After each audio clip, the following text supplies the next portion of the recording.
And I thought Deep Blue Sea had badass sharks. Jump on this Shark Week 3.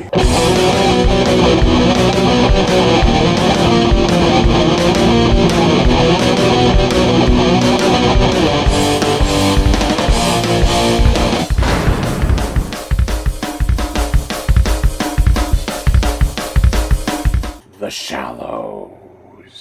I honestly didn't know what to expect when I went into this. I thought it'd be a boring, slow movie with no action until the end. Welcome to day 6 of my Shark Week 3 Beyond the Species, titled Toothy Action.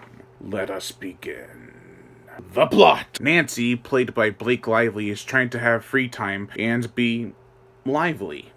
She's a full-time nurse and decides to head off to Mexico, where there's a secret beach that her mom used to take her as a kid. However, around 20 feet of massive, toothy, and anger-filled fish is stalking her in this cove. What was once in the deep is now in the shallows. The last great shark films I've seen that weren't from the Sci-Fi Channel were Bates 3D, before that it was Shark Night and the Reef, then it was Deep Blue Sea. The last fun shark film I saw from the Sci-Fi Channel was Three-Headed Shark Attack and Sharknado 3 Oh Hell No. I haven't seen the new ones because I am recording this quite a few weeks before Sharknado Week 2016. So I know my shark movies. I've seen like 90% of them. I'm not exaggerating, I swear. I'm also not exaggerating when I say, out of all the theatrical shark movies out there, this is probably my third favorite behind Deep Blue Sea and then Jaws. And that says a whole lot considering that Bait and Shark Night 3D were so much fun.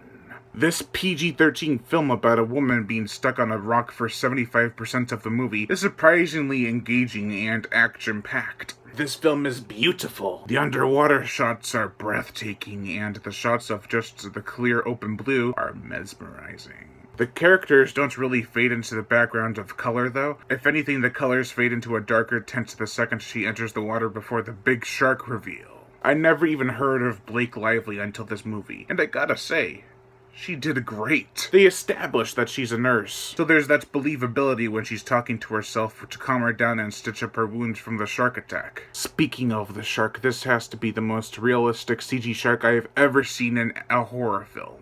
Kon-Tiki, another film about sharks that isn't horror, I argue may have better CGI, but I digress. Told you I've seen or at least heard of a lot of shark movies. I definitely have heard of every horror one. This film is not perfect, mind you. It is just fun and not all that dumb. Nancy has to plan how long it takes the shark to make a full circle around her so she can swim to safety. I guess she and the makers of this movie didn't take into consideration that the shark can turn in a different direction and shave about 15 seconds off her 30 seconds of time. Or just turn around. A for effort, though. I didn't like the opening scene. It spoiled way too much and it took away from some of the shock and surprise that came later. Speaking of surprises, when you first get a good look at the shark, it looked even better than when it was shown in the scene in the trailer. I know a lot of people warned me not to watch the trailer, the official trailer, but I saw TV spots that spoiled some of the stuff, so I was like, screw it.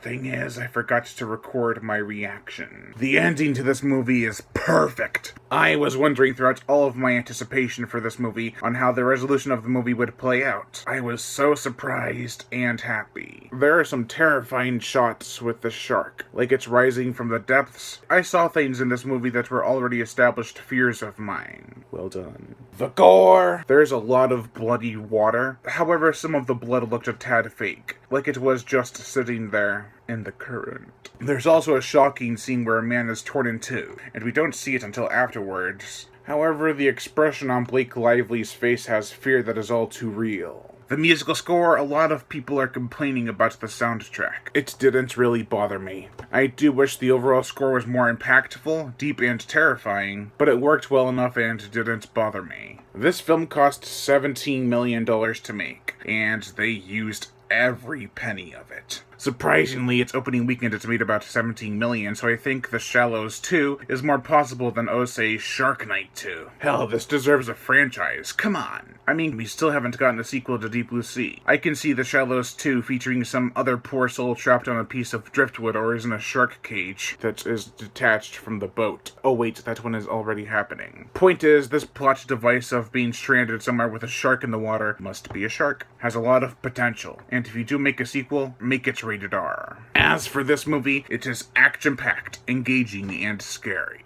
Not overly terrifying or riveting, but it got its job done right. To be a fun summertime shark flick. It does dive a bit into family dynamics, and it actually makes for quite a touching wrap-up. Also, I totally bet that Steven the Seagull is Nancy's mom reincarnated. That was my mom's thought at first, and I have to agree with her. Overall, I give The Shallows a solid 5 out of 5. Yeah, I have some nitpicks, but they don't affect my overall score. I actually got to see this movie with my mom and a friend afterward. My mom loved it and gave it a 4 out of 5. However, my mom wished for the dumbest thing. For Nancy and Carlos, her escort and savior to and from the cove, to get married in the end. I explained to her that that'd be just stupid. But then, she pulled out the old, "it would attract the female crowd" card on me. Lion Brian Gatto, host of Horror Show Movie Reviews. Make sure to like my Facebook page in the description below and leave comments and subscribe.